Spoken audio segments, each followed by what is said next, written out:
everyone, I hope you are doing well. Today we'll talk about how to fix or how to solve the problem of too many operations on the application of threads. If we go to settings, here we go to apps, default apps, app settings. In this page, you will search about the application of threads and you will click here.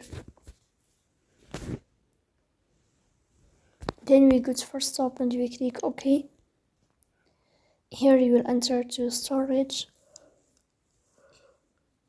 Then we click on clear cache. Here we'll turn on your airplane mode and you will turn off your airplane mode again to fix that problem. So please don't forget to support us by like and subscribe. See you next time and thank you for your watching and your attention.